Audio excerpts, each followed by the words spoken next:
So this is called the back butt stretch, and the reason is because it's not necessarily stretching muscle, but we're using gravity and body weight basically to work on mobilizing the hip capsule.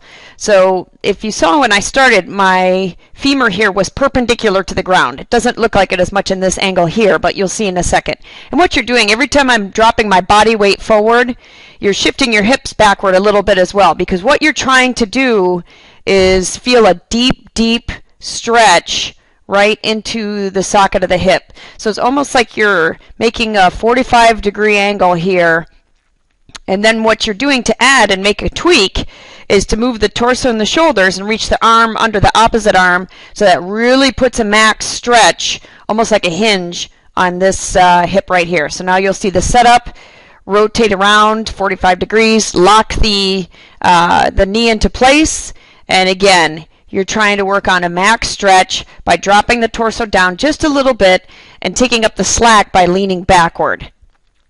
And again, it's definitely not a muscle stretch. It feels a lot different. You could tell I'm really limited here, just trying to shift the hips back and use my body to rotate. So we're going to get a second position here to really show the perpendicular, how important that is. You have your body weight all the way over top. You don't want to lose that perpendicular angle there. So you can see my body weight drop down and I'm shifting backward. Something to watch out for here is make sure your back, make sure you don't have a bend in your back. You want to make sure that you keep a nice flat back, so you're working on, again, all that pressure coming to the one side. Again, not letting the back or the pelvis drop out of a neutral position,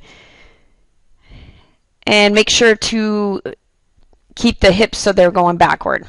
Again, in this position here, we're going straight back in this direction. You should feel a deep aching stretch right in that hip there. Watch as we go to do the other side. Lift up, slide the foot over, bring the knee down, lock it right behind the ankle, and keep that perpendicular position. And again, drop the torso down, shifting the hip backward. Again, making sure that you don't kind of bow out through the small of the back there.